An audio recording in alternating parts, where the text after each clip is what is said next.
Hi, friends. Welcome to episode 3 of Stoked to Have You. And guess what? I'm stoked to have you.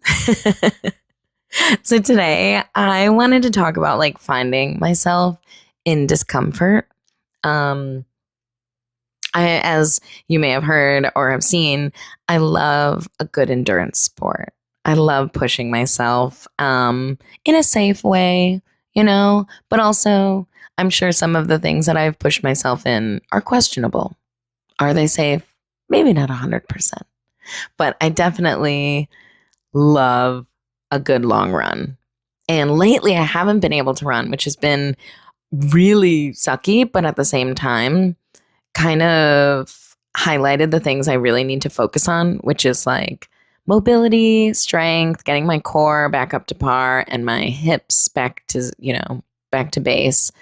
And but being in discomfort, like pushing yourself during a long run, it mentally strengthens you in a way I never expected. So when I ran my first marathon, I, oh my gosh, it was stressful actually. Because one, I signed up for the marathon thinking there's only 5Ks and there's only marathons. I really did not know that there is a half marathon. You could do a 10K, you could do an 8K, you can do whatever you want. And here I am just I guess I'll just do a marathon. And so I signed up with a charity. I remember having some just stressful stuff happening in my life. And I was like, you know what? I'm going to challenge myself. I'm going to do the marathon. And I'm a big walker. I've always been a big walker. Chicago is a great city for that. And so I would walk around a lot. I could collect 10 miles in a day. And so I'm like, okay, if I can walk 10 miles in a day, I can run 26.2. That was my logic. Very different. Very different when you're getting meals in between 10 miles of walking versus one go at 26.2. Very. But I did it. I remember so it was some of my first runs. My first long run was 5 miles. And I think that was about the furthest I'd ever ran and almost crapped my pants. Didn't know anything about overhydration or anything about eating on the run. And that experience alone tested a lot of me. And I was like, okay, I need to do more research. So I started reading about running. And every week I would get, or whenever Runner's World would come out, I would read my magazine and I'd write down little anecdotes people tried and try it myself. And it was just, some days were really hard. And especially because you're training throughout the summer in Chicago. So I was training for the Chicago Marathon. This is back in 2012. And which is also funny because I was turning 21, I think the day or two after the marathon. They took my drink ticket. Bastards. My dad still got me one. Anyways, so in training, I figured out what worked, what didn't work for me. And that was still probably one of the best races. I didn't have the best time. I had a great time. It was 4:44. I am not mad at that. But I finished the race feeling good. And that was my goal. So I was like, I don't want to feel like crap. As I've gotten into races, more into racing, the goals change. And it's not that I want to feel like crap, but I also don't want to feel like I left too much out there. I want to, what's the word? I want to finish and feel like I left it out there and be like, no, I gave it my all. But I also still don't want to feel like crap after a race. So it's a balance. It really is. But what I learned in that discomfort is how to take breaks. I woke up one day and actually one of my leg muscles, I want to say, but it was one of my adductors. Um, and I woke up and I couldn't lift my leg. And I was supposed to run the half marathon distance. And so I'm halfway through training and I'm like, I cannot move my leg. The mental gymnastics I put myself through was it was hard. And so I ended up icing. I think I took 3 or 4 days off and then had to kind of slowly come back. But I had just been pushing myself too much. And I was like, oh, I can kick back and it's still okay. So I'm like, okay, you know what? Okay. There have been other races though where I've had to test my sanity. If you've ever read my blog, you would know that I think it was my second or third marathon my second, yes. And I ended up having the flu the week before. And then I was like, yeah, I'm still going to run. And oh, girl, I should not have done that because I was miserable the whole time, almost crapped my pants, almost vomited. Like, it was just bad. Like, and it started after mile 7. So imagine running 7 miles. I was cruising. I felt great. I think I was running a 9:50 mile. I was definitely slower. And I was, which by the way, 9:50 is not slow. I'm not saying that. I am saying I was slower than what I currently run at. But I was cruising, y'all. And then out of nowhere, I remember seeing my dad, and then out of nowhere, I was like, oh, I don't feel good. And you could just see my times on my chart just drop. I think I got to a 12:30 and I was like, I can't go faster. I'm going to throw up, and I can't go slower. I'm going to crap myself. And so I just had to stick at this speed. And if you've ever ran the Chicago Marathon, you know, you can't get a bathroom until like after the half marathon. I mean, there's tens of thousands of people that also have to go to the bathroom. And so all of these porta potties are taken, and I'm like, I can't stop because I will be sick. And so I managed to get one, managed to finish the race. I died at the end, I'm pretty sure. I think I slept a solid like 8 hours almost immediately after getting home, and just misery. But I learned so much. You know, I learned, like, I also still persevered. Like, I think I do it. I do. I admire this about myself, where it's like, I took this really bad time and I was like, I could stop the race right now. Like, I could go home. I don't feel good. I could just go home, and like, it doesn't affect anyone. Literally, it doesn't. Like, I did my training, and to be honest, like, the training is the best part of the marathon. Like, the adventures you have, the people you meet, like, and in my opinion, that's the best. And race day is just, you know, it's like the reward at the end, but it's also like, I just got rewarded for months of hard work. Like, that was so much fun. And yeah, I could have left, and I didn't. And I really stuck it out. And I'm very proud of myself still for that I was like, oh, I could have left when it was really hard. And I carry that type of lesson with me everywhere I go, because I'm like, you can always leave when it's hard. And sometimes you should, but sometimes you're rewarded afterwards. To be honest, in that moment, I probably should have, and now I know better. Like, I've definitely had to bail out of races due to an injury or like, or being sick. Yeah, that happens. And I'm glad I've done that if I needed to. But there's also times where, you know, my last long race was a 50 miler. And there was a point where I had said to my crew, I was like, I don't know if I can do this.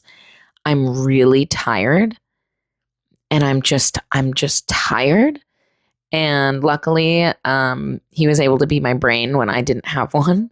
And was like, you're going to sit down, you're going to put up your feet, you're going to eat this thing, and you're just going to lay for like 10 minutes. This is the best part, by the way, of a long distance run or like a ultra running, like the community itself too. But it's like, you can just take a fucking 10. You can take a breather. You could take a full fucking nap. You could take an hour nap if you wanted, depending on whatever time you need to finish by. And so I took 10 minutes. I did fall asleep. I don't know how, deep it was, but I definitely there was a moment where I was like, I woke up and I was like, oh my God, that felt longer than 10 minutes. And we were very clear with one another. 10 minutes means 10 minutes, no longer.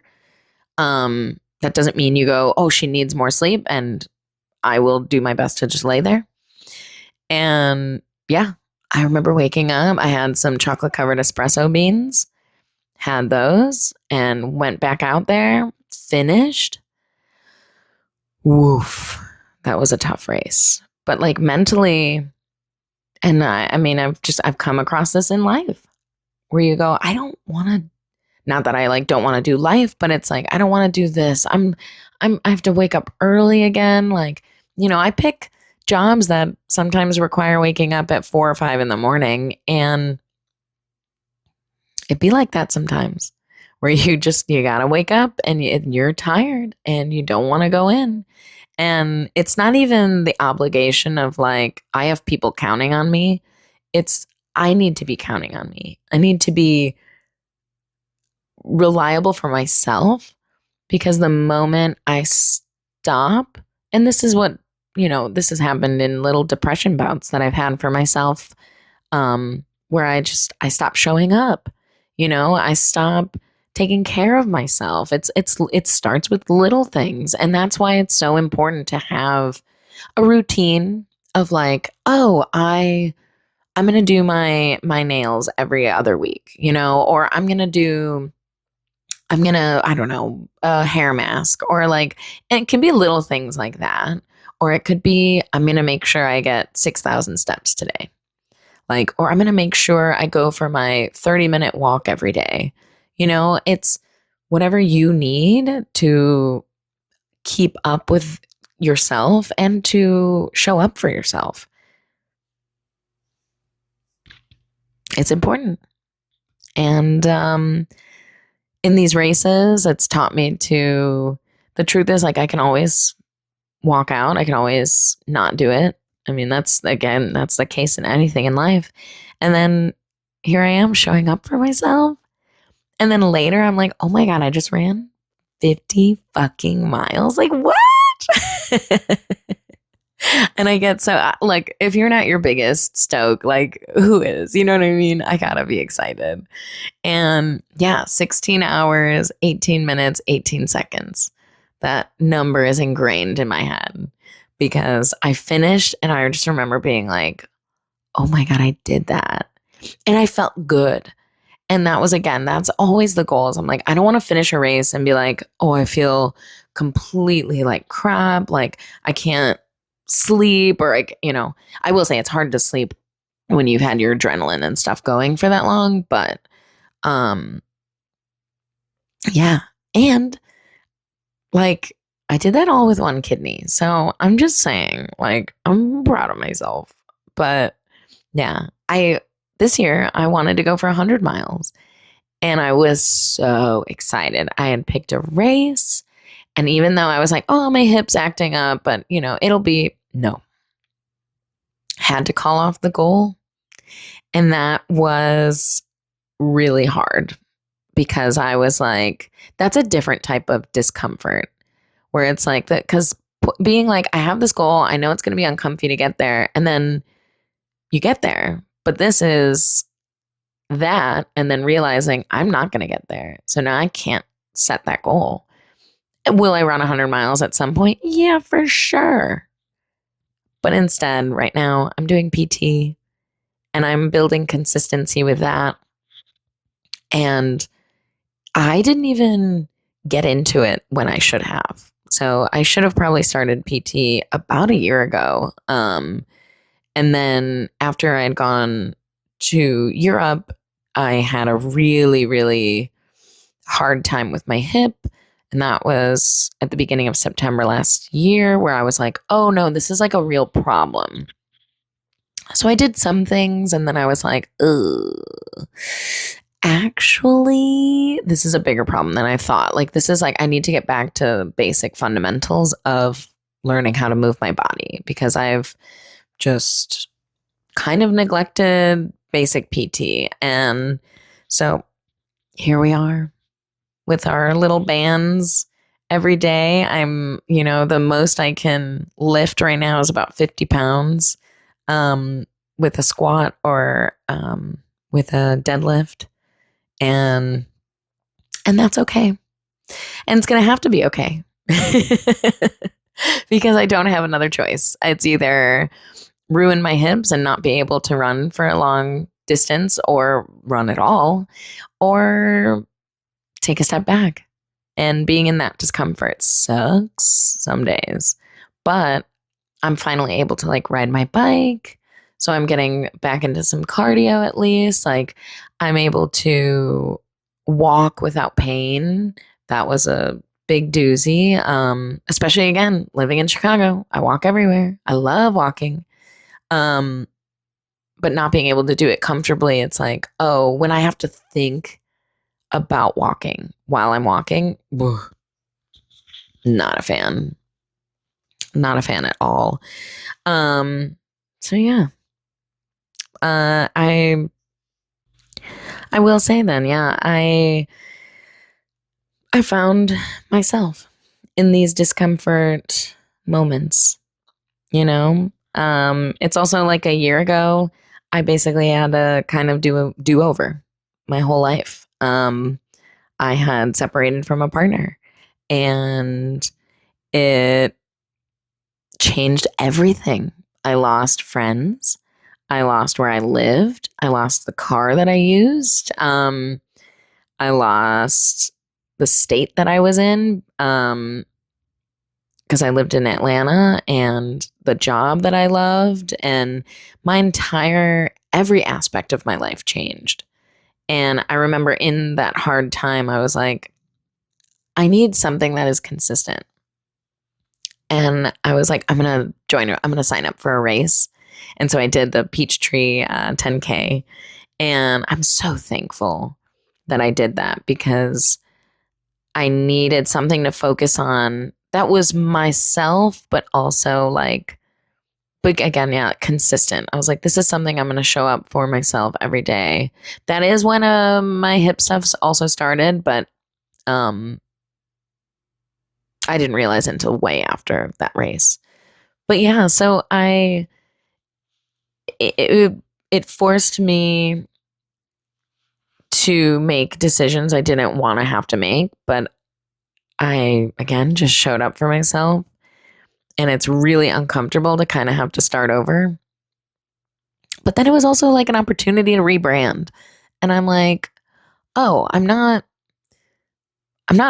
doing this life with anyone right now. So I'm like, I can just focus on me and the things that I want. And honestly, that's kind of how this podcast came to be. Is I was like, I've always wanted to do a podcast, and I have friends who do podcasts. I know, I mean, there's so many. It's a saturated field. We know this. It's like art. It's, but I'm still gonna do it. And I was like, yeah, you know what? Fuck it. Fuck it. I'm just gonna do it. I'm just gonna do the podcast, and whatever comes of it, comes of it. And hopefully, I love it. And so far, so good. So far, so good, guys.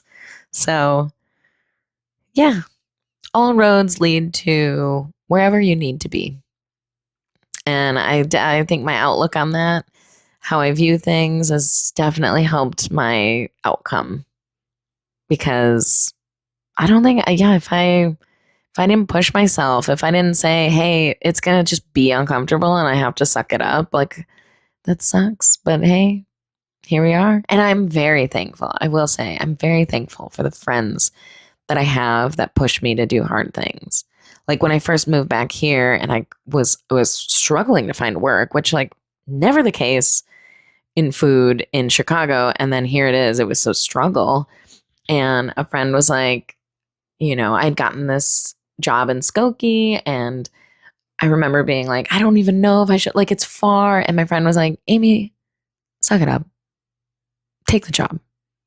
You need the job. Take the job. It's going to be a great opportunity. It's going to be fun. And I was like, you're right. And so I'm thankful for friends like that. It's like, call me on my bullshit. I love that shit. But thank you guys for listening. This was fun. These little solo episodes it's always interesting to be talking to, like, I'm just talking to my room right now. I'm looking at my puppet, and I swear to God, I'm not like talking to her. But I am kind of just like, casual or occasional glances at her. But I'm just like looking at the stuff in my room and chit-chatting to whoever's listening into the void. And yeah, it's taking a risk, it's putting myself out there. And hopefully my nasally voice isn't too much for you guys. So, but if you're from Chicago, it's probably comforting. Well, that's all I've got for today. And I hope you guys have a wonderful rest of your day. Have a good snack. Drink some water. It's getting hot in here in Chicago, which has been great. I love it. I need the heat. I'm a lizard, but staying hydrated is definitely a new focus. So, all right. Thanks for listening, guys. And as always, I'm stoked to have you. Bye.